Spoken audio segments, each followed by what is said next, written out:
Міне қыздар осындай қаһарманға қарамағанда кімге қарайды дейсің?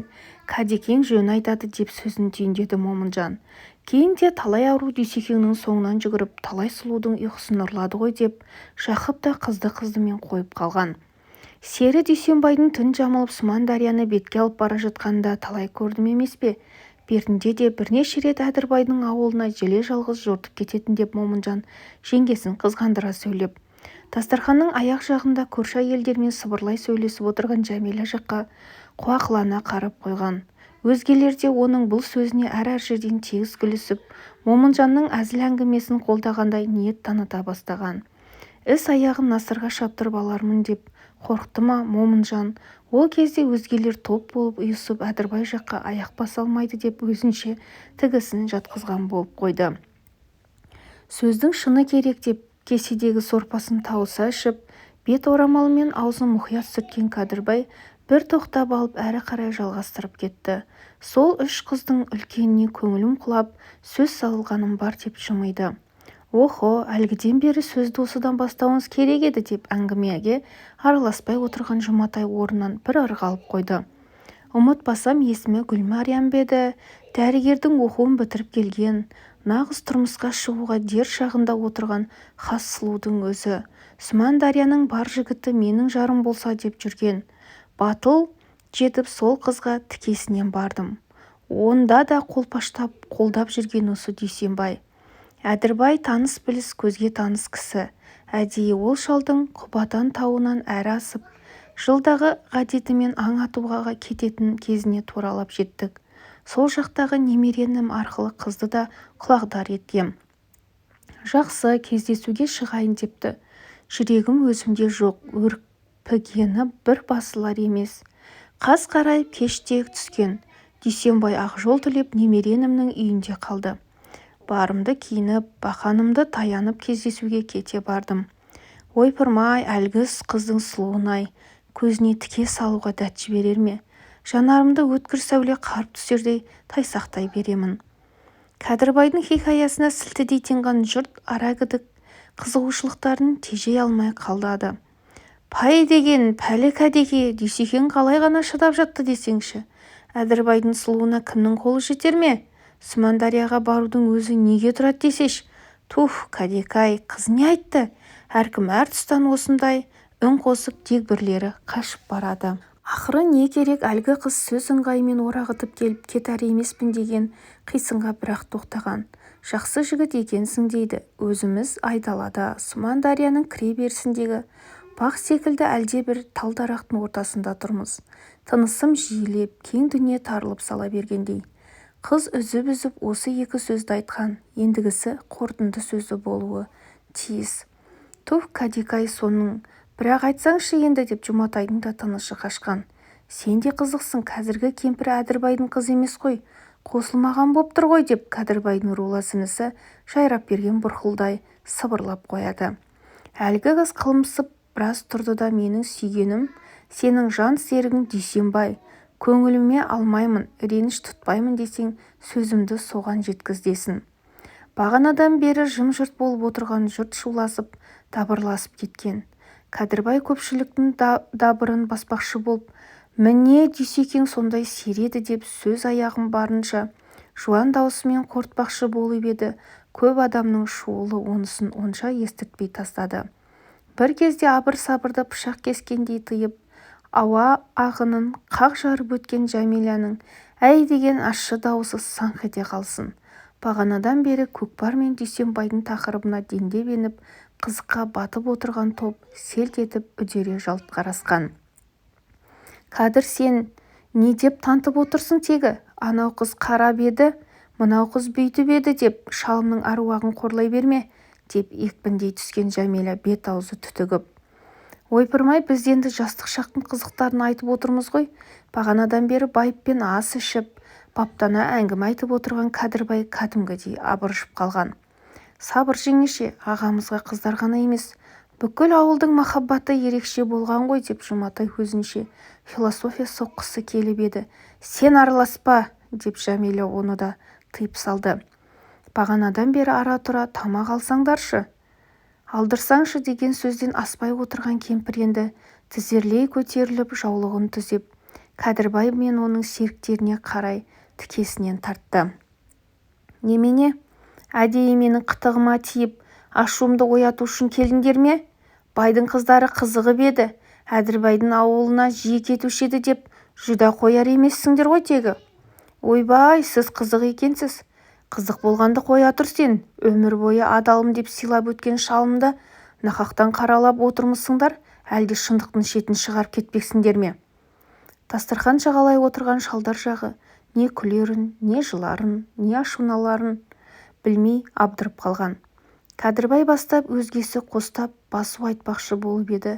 Жәмилә анау-мынауға басыла қоймайтын рай танытып, бағанағы қарқынына қарқын қоса түскен. Ақыры тоқтаусыз көсіліп, ренжіп, қонағым деп шақырғандарға біраз ұрсып алып, барып бәсеңдеген. «Бәсе, өзімде біліп едім», деді. Онда да кемсеңдегенін тежей алмай. «Нені біліп едіңіз, жеңеше?» деді сақалын ақ түсе бастаған Батырхан жас жігіттерше бір тізесін көтеріп, жинақыланып отырып. «Бағана түсімде келіп кетіп еді, сонысы тегін емес екен-ау. Дүйсекең түсіңізге кірді ме, не айтты сонда?» «Айтқан жоқ, енді не істеп жүр екен?» «Келді де орамалымды түзеп, оң иығымды қайта-қайта ұстап, дәм деместен қалың тұманға сіңіп кете барды. Енді белгілі болды, өзінше кешірім сұрағысы келген екен ғой. Кешіргенді көрсетермін». Жәмилә аузы үшбұрыштанып көзінің жасын тыя алатын емес. Пірән мен Бота, Рахым мен Қайырша көздері жаудыреп ашулы шешелеріне қайтып жұбату айталарын білмей үн-түнсіз бір бұрышта отырып қалған. «Әлгінде Әдірбайдың ауылына бертінде де қайта-қайта барғыштады дедіңдер ғой?» Жәмилә басын көтеріп, осы сөзді қайсың айтып едің дегендей көзімен іздеп, Момынжанға келгенде кілт тоқтаған. «Сен айттың ғой солай деп». «Айттым, бірақ қыз қырқынға барып едім дегем жоқ қой». Момынжан қапелімде тыныш үйдің шырқын бұздым-ау дегендей шошып түскен. «Ал қызға сөз сала барған да шығар, бәлкім сен жасырып отырған шығарсың». «Ойбай, жасырып қайтем, шын сөзім». Тірі күнінде де көп нәрсені жасырғандай болып өзінше сыр түйіп түксиіп жүруші еді. «Қойыңыз, Дүйсекеңнің табиғат әу бастан сондай ғой. Әдірбайдың ауылында бірнеше қатыны бар десеңдерші». «Әй, жеңешем де қатырады ғой», деп Момынжан енді тарқылдап күлді. «Қатындары болса талай бала бұл уақытқа дейін әкесін іздеп келер еді де, қораңыздағы малға таласар еді ғой. Так что қорықпаңыз», деп орысшалап әзілдеп те қойды. Істің қапелімде насырға шабарын аңдаған Батырханда басу айтқан болады. Дүйсекең барса көкпардың қамымен барады, жылқы қарап барады, басқа не ойы бар дейсіз? Сосын Дүйсекең соңғы уақытында отынды да Сүмән дарияның жағасынан шауып келіп жүрді ғой. Басқамыз барсақ ол жақтың жігіттері одыраңдап, ат ойнатып шыға келеді. Ал Дүйсенбайға ешкім бата алмайды. Сосын барады да, деп бағанадан бері ауыл мәселесіне байланысты ғана сөзге кірісіп отырған Сейілжан да енді жағдайды оңалтуға тырысқан. «Жәмилә жан, әлгі қыздың айтқанда бір жалғандық жоқ». Бірақ Дүйсенбай оған ләм деп жауап та қатпады. Ол өзі тік бір беткей жігіт еді. «Өмірлік досым ғой осы жалғанда. Әдірбайдың бір қызымен сөз байласыпты. Не жарасып жүріпті дегенде естімедім. Міне құдайлық сөзім», деп Кәдірбай байыппен сөйлегенде барып Жәмиләнің жүрегі орнына түскендей болып үндемей төмен қарап отырып қалған. Сонда да біраз уақытқа дейін жасын тыя алмай, орамалымен қайта-қайта көзін сүрткілеп, пышылдап отырғанда қойған. Ауық-ауық шалдар жаққа көз салады да, қайта көз жасына ерік береді. Ондайда үлкендер қой-қойлап, әзіл сөз күлмекке жақсы деген қайта Дүйсекең бір аунап түсіп жатқан шығар деп алдарқатып, қайтадан Дүйсекеңнің мырзалығын, ерліктерін тізбелеп, оған Жәмилядан артық жар табылмаушы еді-ау деп біраз сабырға келтіреді. «Жеңеше, ағам бүгін түсіңізге кіріп жатса, Әдірбайдың қыздарын айтып миын ашытпаңыз, тағы келмей қойып жүрер», деген Жұматай әзілдеп.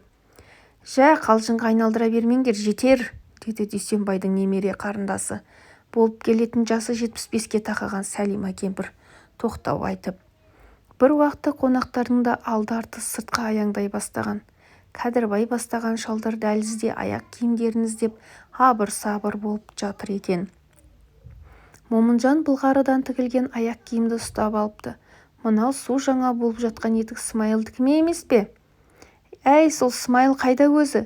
Сырт киімдерін киісіп Жәмиланың келіндері салып беріп жатқан бір қалташа сарқыт ұстаған қонақтар енді өз араларында кезінде ауылдың бас агрономы болған Смайылдың жоқ екенін байқап қарбаласып қалған.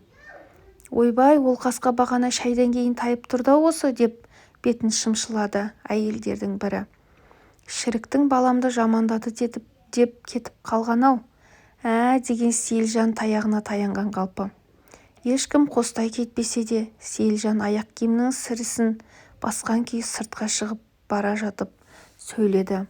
Кеше ғана алдымызда өскен жалаң бұт ұлы енді келіп өзімізге айғайлайды. Ауылдың жағдайын жасаудың орнына арыз жазба, әкімнен ұят болады дейді ғой. Әкімі бізден ұялсын. Қайтеміз. Ал Жәмила, қош сау бол, ас қабыл болсын, деп Кәдірбай бағанағы сөз үшін тағы да кешірім сұрағандай қалбалақтап аз тұрды да Сейілжанның ізінен сыртқа қалмай шықты. Қонақтар бірыңғай есік алдына үйіріліп тұрғанда ай сәулесі молынан тарап, айналаның ойы мен қырын төбесі мен беткейін ап-анық әйгілей бастаған. Шығыстан Сүмандария жақтан салқын леп ескендей соңғы бірер аптада аяз тұрып еді, кешелі бері оқыстан көктем кіріп келгендей болып, азынаған ақпанның ортасында жер дүние былшырап сала берген. Үлкендер ойдым жолдың шұрық тесігіне жиналып қалған көлшіктерден аттап өтіп, қатқақ жермен таңдап жүріп үйді-үйдіге тарай бастады. Жәмила ауласының қос қапталын қоныстанған құдайы көрші жайрап бергенмен, Жұматай қос-қостан темекі шегіп іштерінен суырылып шыққан түтінді ауаға түп-түзу таратып бітіп тұтқылын табанмен езгілей бергенде құманын ұстаған Жәмила да көрінді. Ал жеңеше, сау болып тұрыңыз, деп екеуі кетуге ыңғайланды. Жақсы қарақтарым, ағамды көп қызғана бермеңіз, жүйкеңізді сақтаңыз, деп жайрап берген сөзге араласты. Мәселенің анық-қанығы кейін анау жаққа барғанда Дүйсекеңмен сөйлесіп шешіп аласыздар да, деп Жұматай асығыс адымдап дарбазаға таяй түсті. Жә, қылжақты қойыңдар, қайтыңдар, деп Жәмиланың сөзіне күлкі мен күрсініс қатар араласып. Содан бері қызғаншақ кемпір Дүйсенбайды көрдім, дәметіп жүр-ау, деп талай рет дастархан жайып Құран оқытқан. Келушілердің де құрамы өзгермейді. Шалдар баяғыдай жастық шақтарын көкпар тартқанын айтады да тағы да көңілін босатып алармыз дей ме, қыз қырқын махаббат жағына келгенде аттап өтіп кетеді. Ондайда қонақтар жағы Жәмила кемпірге қарап жымың-жымың етіп күліп қояды. Әңгіменің соңы. Назарларыңызға рахмет.